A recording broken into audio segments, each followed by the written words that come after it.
Everybody shake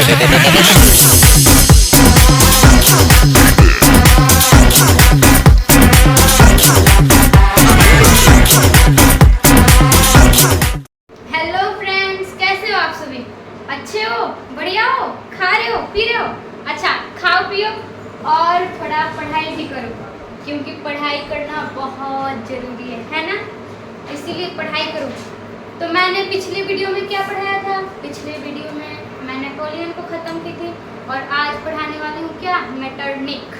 तो आप लोग जल्दी जल्दी कॉपी पेन लेकर पढ़ने बैठ जाओ।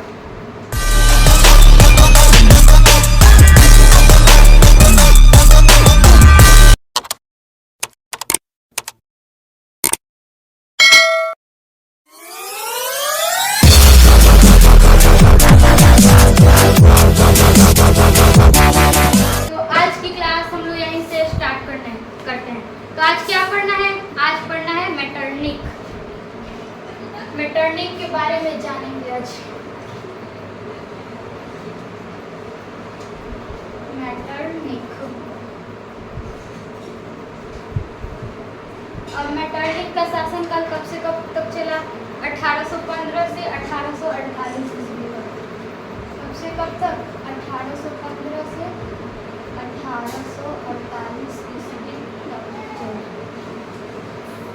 ये ऑस्ट्रिया का चांसलर था। क्या था? ऑस्ट्रिया का चांसलर।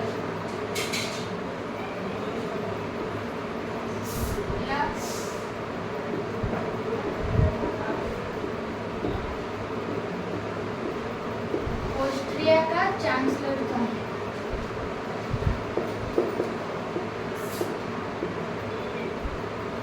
और वियना सम्मेलन की मेजबानी इसी ने की थी। किसने की? वियना सम्मेलन की मेजबानी क्या की? क्वेश्चन पूछ देगा ऑस्ट्रेलिया का चांसलर कौन था? तो ऑस्ट्रेलिया का चांसलर मेटरनिक था। और इसने क्या किया? वियना सम्मेलन की मेजबानी की।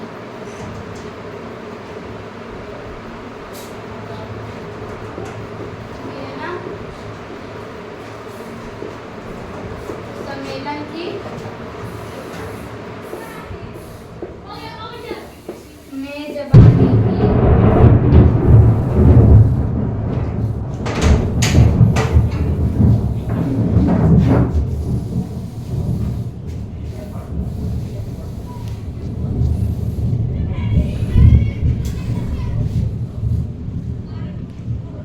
इसने क्या किया? वियना सम्मेलन की मेजबानी की। किसने किया? ऑस्ट्रिया के चांसलर मेटरनिक ने। अब देखिए, ये कैसा शासक था? ये घोर प्रतिक्रियावादी शासक था। ये बिल्कुल भी अच्छा शासक नहीं था। यह घोर प्रतिक्रियावादी शासक था।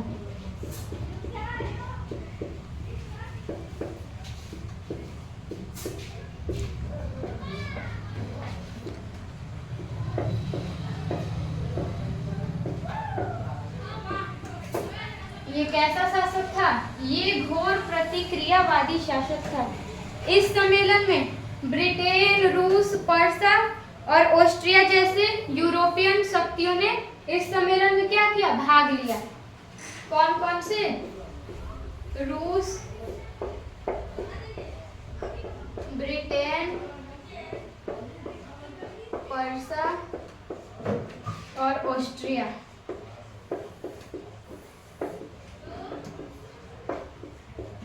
क्या किए? इस सम्मेलन में भाग लिए थे।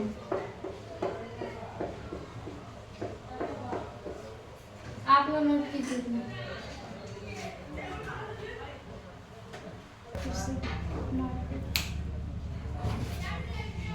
तो आप लोगों ने नोट कर लिया है? जल्दी जल्दी नोट कर लीजिए।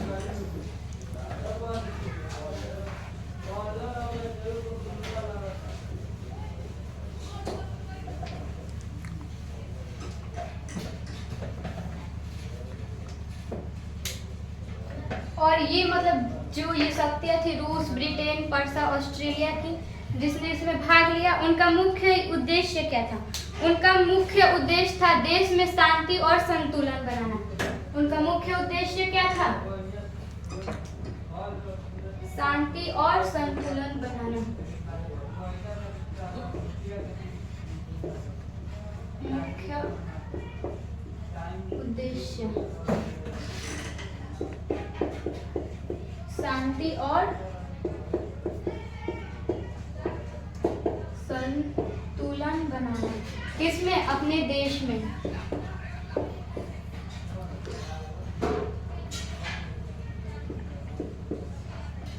क्या था? मुख्य उद्देश्य था। किसका मुख्य उद्देश्य था?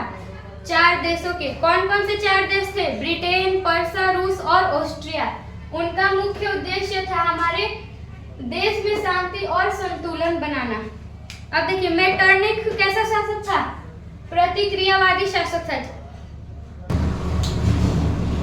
ये मेटरनिख कैसा शासक था? ये प्रतिक्रियावादी शासक था। और इसका विरोध क्या करना था?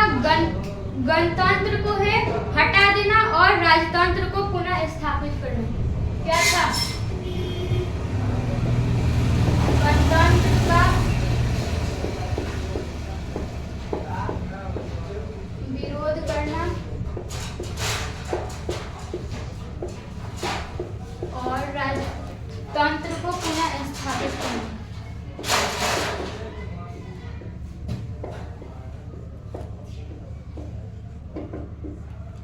पुनः स्थापित करना।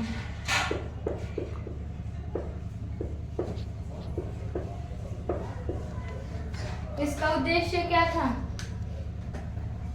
गणतंत्र का विरोध करना, मतलब जो लोगों का शासन है उनका विरोध करना और राजतंत्र का पुनः स्थापित करना। और राजा का जो तंत्र है ना उसको पुनः स्थापित करना। मतलब ये चाहता था कि हमारे देश में जनता का शासन ना चले, राजा का शासन चले। वियना सम्मेलन के माध्यम से यूरोप में नेपोलियन युग का क्या हो जाता है? अंत हो जाता है। ये तो आप लोगों को पता ही होगा। वियना सम्मेलन के माध्यम से यूरोप में नेपोलियन का क्या हो जाता है? अंत हो जाता है। किसके माध्यम से होता है? वियना सम्मेलन के माध्यम से।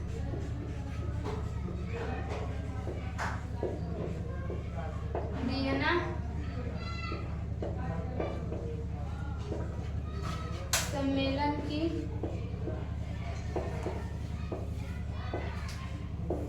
माध्यम से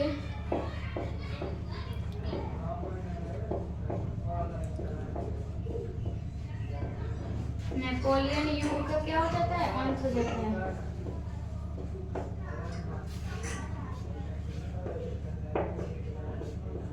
और यहाँ पे कौन सा युग आया है? मेटरनिख युग।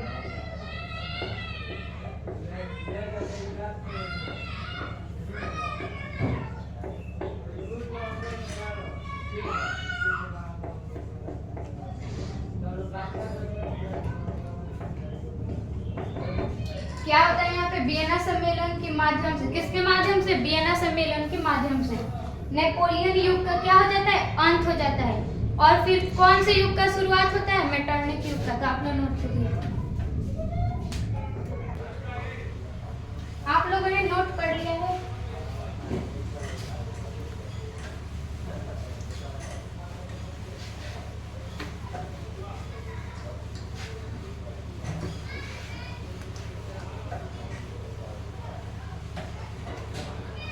अब देखते हैं वियना सम्मेलन की उपलब्धियां।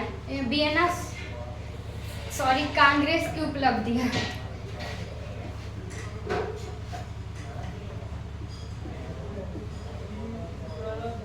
वियना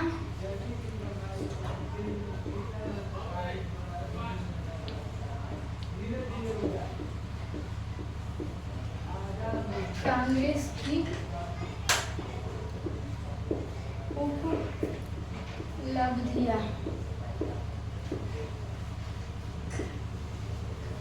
अब टॉपिक क्या है? वियना कांग्रेस की उपलब्धियां। इटली पर अपना प्रभाव स्थापित रखने के लिए मेटरनिख ने उसे क्या किया? कई राज्यों में विभक्त कर दिया, उसे कई राज्यों में बांट दिया। इटली ने क्या अपनी, मतलब इटली था ना, ये अपना प्रभाव स्थापित करने के लिए कई राज्यों में बांट दिया। किसको? इटली को।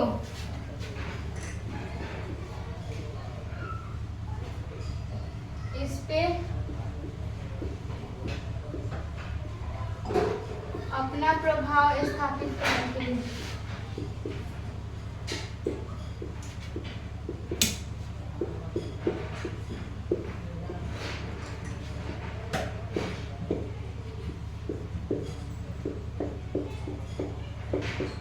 मेटरनिक ने क्या किया,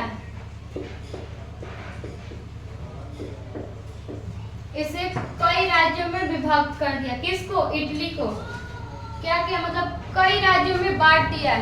ये एक राज्य था, इसको कई राज्य बना दिया। अब सिसिली और नेपल्स के प्रदेश बुर्बो वंश के सम्राट फर्डिनेंड को दे दिया। सिसिली और नेपल्स थे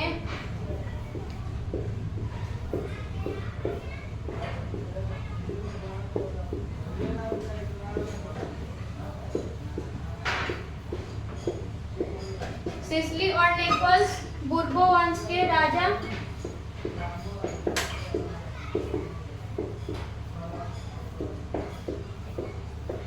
बुर्बो वंश के राजा किसको दे दिया, फर्डिनेंड को दे दिया।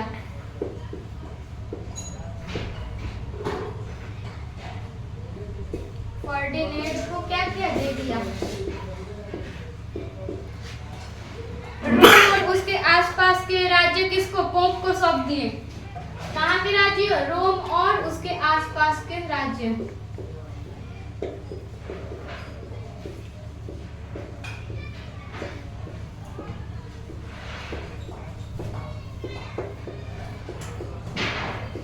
आसपास के राज्य किसको सौंप दिए, पोप को। पोप को सौंप दिया।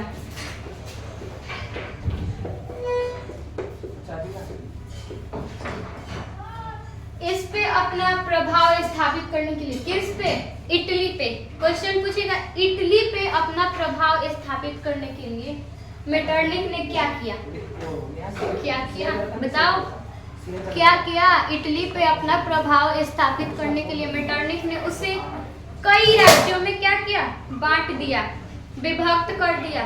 जैसे पहले एक होता था ना, फूट डालो और राज करो, वैसे इसने कर दिया। सिसिली और नेपल्स के प्रदेश, सिसिली और नेपल्स प्रदेश को इसने किसको, बुर्बो वंश के सम्राट फर्डिनेंड को दे दिया। किसको दिया, बुर्बो वंश के सम्राट फर्डिनेंड को क्या दिया, सिसिली और नेपल्स के प्रदेश। और रोम के आसपास के क्षेत्र, रोम के जो आसपास के क्षेत्र थे, राज्य थे, वो किसको सौंप दिया, पोप को सौंप दिया। आप लोग इतना नोट कीजिए।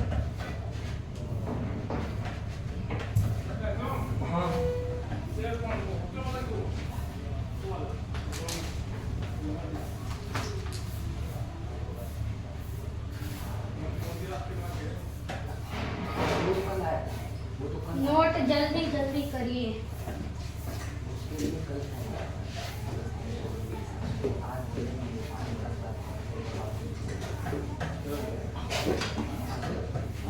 अब देखिए, लोम्बार्डी एवं वेनेशिया पर ऑस्ट्रिया की प्रभुत्ता कायम रही।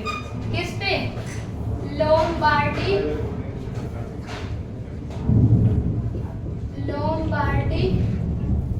और वेनेशिया।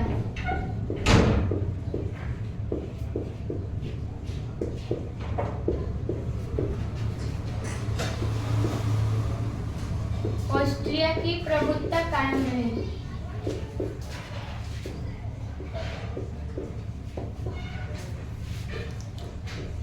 प्रभुत्ता कायम रही। कहने का मतलब ये है कि लोम्बार्डी और वेनेशिया, ये जो राज्य थे, उस पे ऑस्ट्रिया ने खुद अपना अधिकार रखा। ये किसी के, कोई शासक को नहीं दिया। मतलब ये ऑस्ट्रिया का चांसलर कौन था, मेटरनिक। ये खुद को, मतलब इस पे ये राज्य उसने खुद संभाला।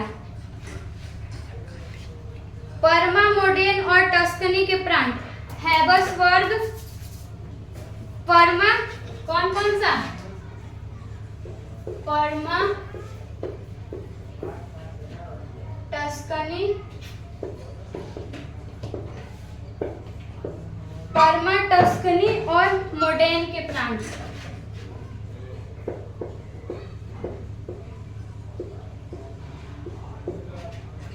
मोडेन के प्रांत हैबसबर्ग को सौंप दिया।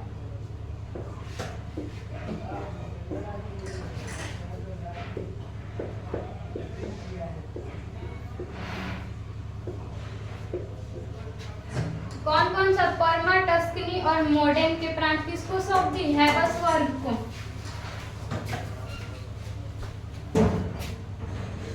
तथा जेनेवा और सार्डिनिया को पिडमाउंट के राज्य में सम्मिलित कर दिया। किसको? जेनेवा और सार्डिनिया को।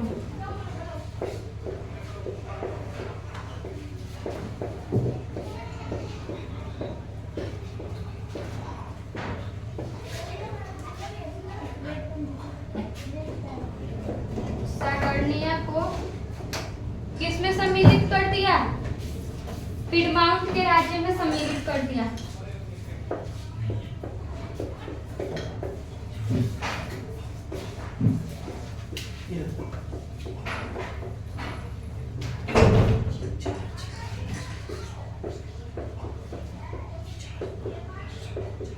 सम्मिलित कर दिया।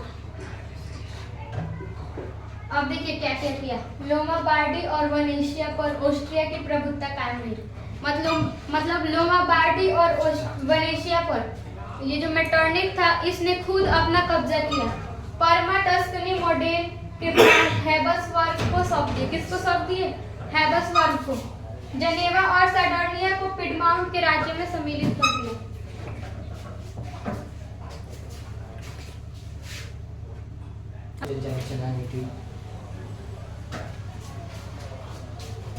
नोट हो गया?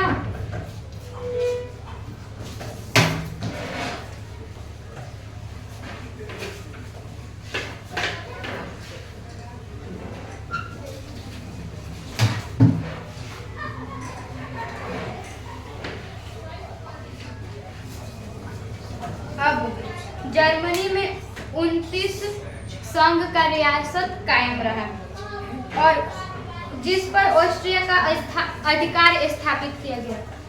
क्या हुआ? जर्मनी में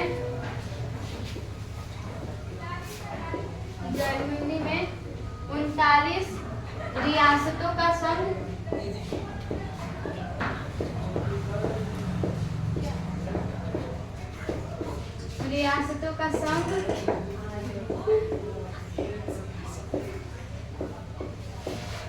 कायम रहा, जिसमें क्या किया गया? ऑस्ट्रिया का अधिकार स्थापित किया गया। जर्मनी में 39 रियासतों का संघ कायम रहा, जिसपे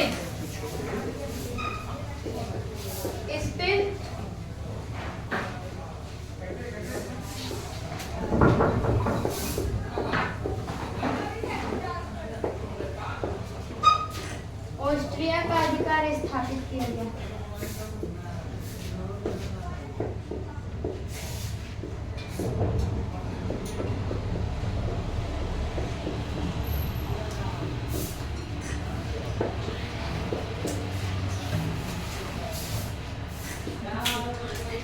और इसमें हर संभव ये प्रयास किया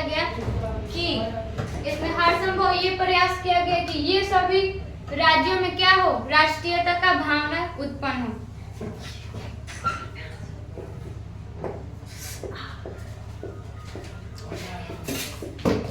इसमें हर संभव प्रयास किया गया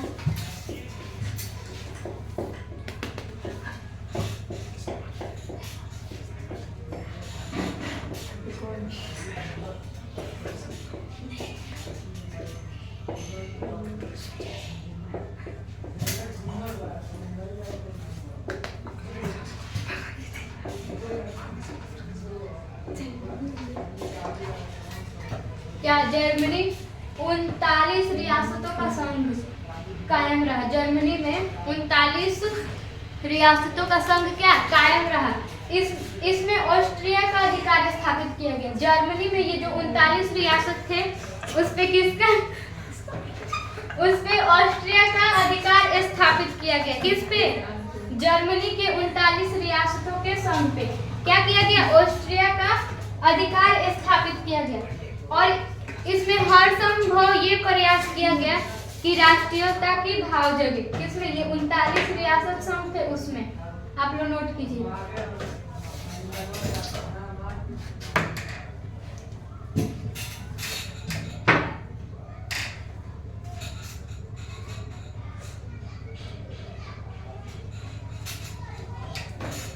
तो सी नोट कर लिए? कर लिए?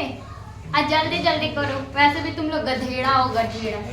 जल्दी जल्दी नोट करो।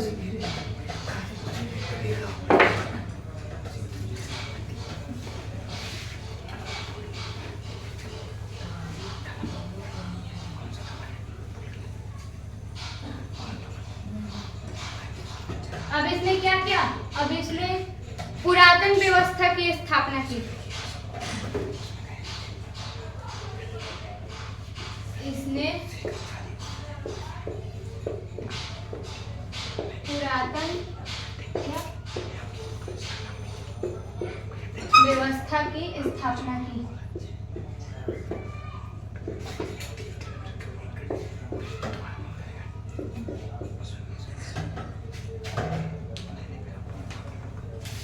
क्या किया? पुरातन व्यवस्था की स्थापना की। और कहाँ? फ्रांस में। पुरातन व्यवस्था की स्थापना की कहाँ? फ्रांस में। किसने की? मैंने कि आपने? किसने की? ऑस्ट्रिया ने की। क्या? पुरातन व्यवस्था की स्थापना, मतलब जो पहले की व्यवस्था थी उसको पुनः लागू कर दिया अपने शासनकाल में। इस तरह वियना सम्मेलन प्रतिक्रियावादी शासकों का विजय था। अब ये वियना सम्मेलन था, ये मतलब जो अच्छे शासक नहीं थे उसका क्या था? विजय था। मतलब उन लोगों ने वियना सम्मेलन को जीत लिया था अपनी घोर पराजय से। लेकिन यह व्यवस्था स्थायी साबित नहीं हुई और जल्द ही यूरोप में राष्ट्रीयता की भावना का प्रसार व प्रचार हुआ। क्या हुआ? ये मतलब इन लोगों का था घोर प्रतिक्रियावादी, ये नहीं टिकी। और उसके बाद क्या हुआ? राष्ट्रीयता भाव की क्या हुई? प्रचार व प्रसार हुई। फ्रांस में वियना व्यवस्था के तहत क्रांति में पूर्व की व्यवस्था स्थापित करने के लिए बुर्बो राजवंश को स्थापित किया गया। किसको स्थापित किया गया? बुर्बो राजवंश को। किस लिए? फ्रांस में वियना सम्मेलन की क्रांति पूर्व की व्यवस्था स्थापित करने के लिए किसको स्थापित किया गया? बुर्बो राजवंश को।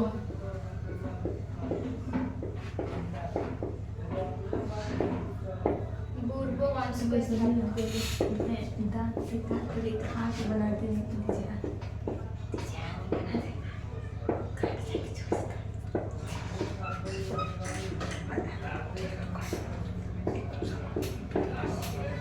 और किस लिए किया गया? फ्रांस की क्रांति को लाने के लिए। उसने फ्रांस में बदली हुई परिस्थितियों को समझा। किसने? लुई 18वां। इसका शासक कौन था? लुई 18वां।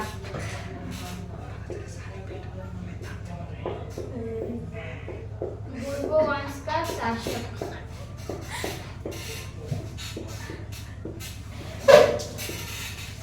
कौन था? लुई 18वां।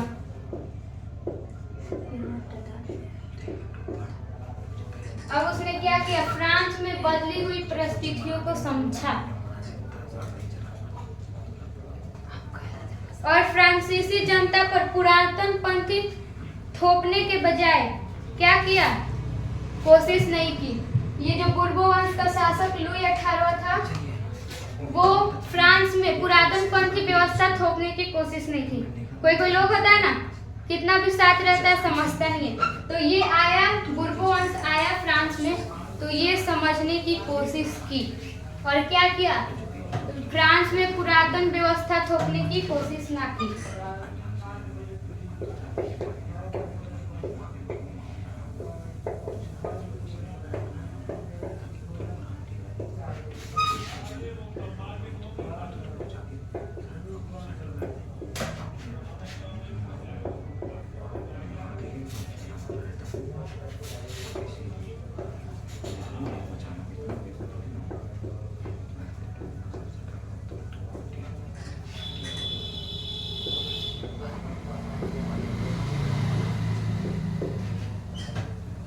इसने पुरातन व्यवस्था को स्थापित किया। किसने? मेटरनिक में। कहाँ किया था? फ्रांस में। अब बुर्बो वंश की स्थापना होती है। किस लिए?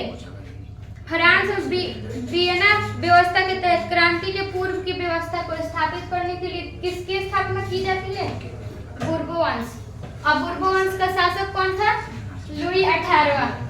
अब ये लुई 18वां था, ये फ्रांस करता है और ये फ्रांस में पुरातन व्यवस्था थोपने की कोशिश बिल्कुल भी नहीं करता है। आप इसको नोट करिए।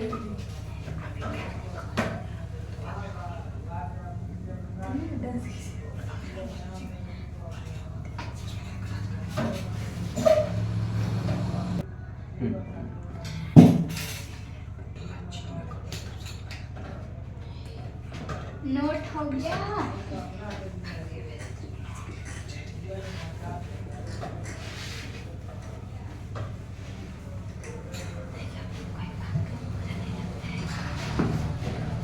अब आगे क्या हुआ?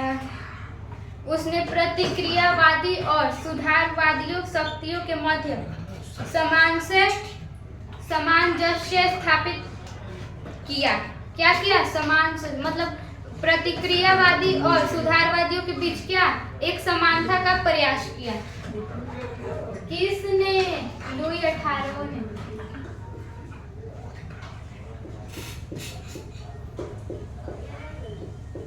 प्रतिक्रियावादी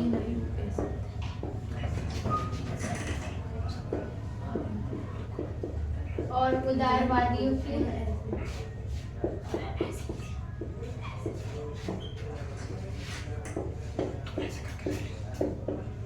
समानता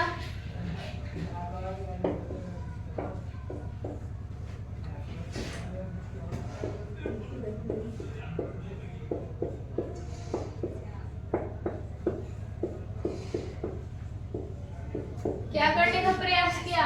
समानता करने का क्या प्रयास किया तथा इस उद्देश्य से 2 जून 1814 ईस्वी को सम्राट की ओर से संवैधानिक घोषणा पत्र जारी कर दिए गए। किस उद्देश्य से?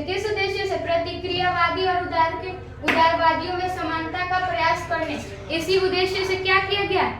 2 जून 1918 को संवैधानिक घोषणा पत्र क्या किया गया? घोषणा पत्र स्थापित कर दिया गया।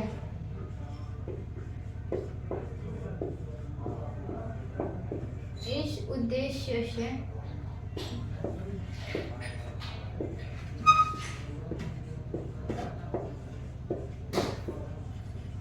2 जून 1814 को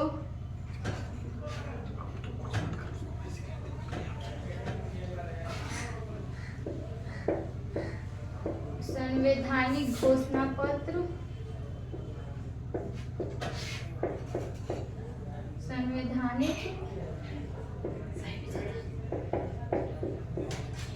घोषणा पत्र स्थापित किया गया।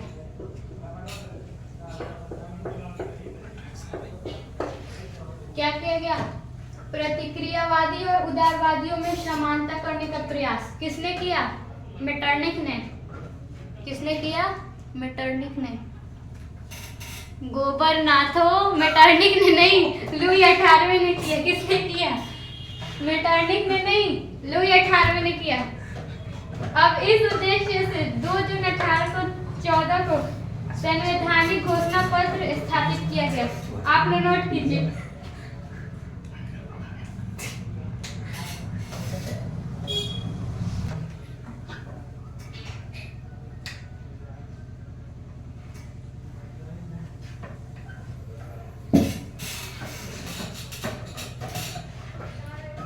नोट कर लिए जी, जल्दी जल्दी करो।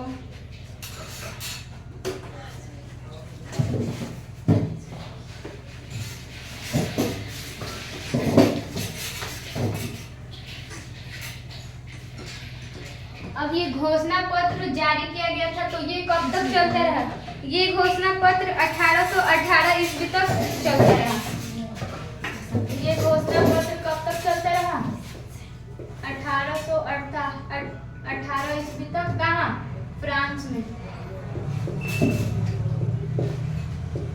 क्या घोषणा पत्र जो जारी किया गया था वो 1818 ईस्वी में कहाँ चलता रहा? फ्रांस में। अब चार्ल्स 10 के शासनकाल में इसमें कुछ प्रवर्तित किए गए। अब यहाँ पे है कौन? चार्ल्स 10। अब इसके शासनकाल में कुछ प्रवर्तित किए गए। किसमें? घोषणा पत्र में। इसका परिणाम 1830 की क्रांति में सामने आया। इसका परिणाम कब सामने आया? 1830 की क्रांति में। 1830 की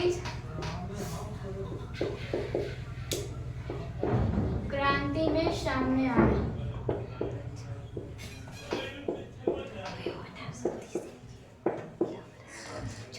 किसका? घोषणा पत्र का 1830 की क्रांति में क्या ये एकदम सामने आ गया।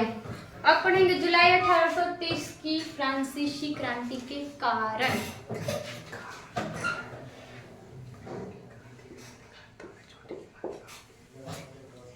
जुलाई 1830 की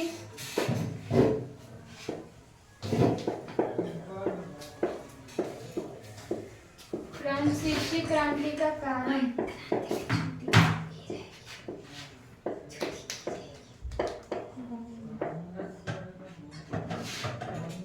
सॉरी, इसमें छोटी ही रही।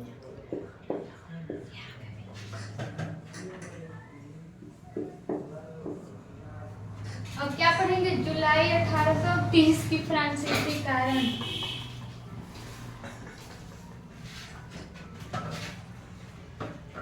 अब इस कारण में कौन था? चार्ल्स 10। कौन था?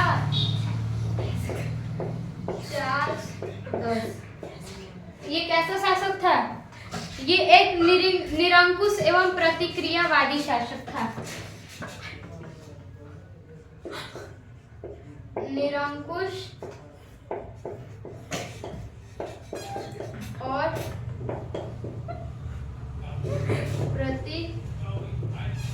प्रतिक्रियावादी शासक। कैसा था? निरंकुश और प्रतिक्रियावादी शासक था। यह क्रांति किसके खिलाफ हुई थी? जुलाई 1830 की फ्रांसीसी क्रांति किसके खिलाफ हुई थी? चार्ल्स 10 के।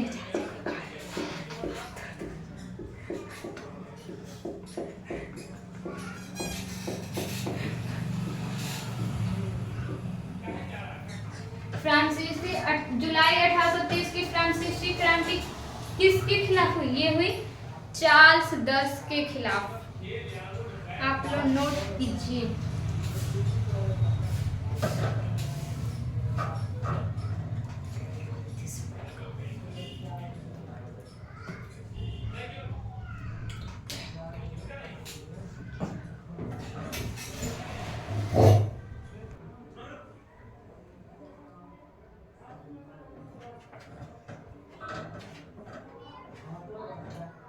आप लोगों ने नोट कर लिया तो आज की क्लास यहीं तक। तब तक के लिए जय हिंद, जय भारत।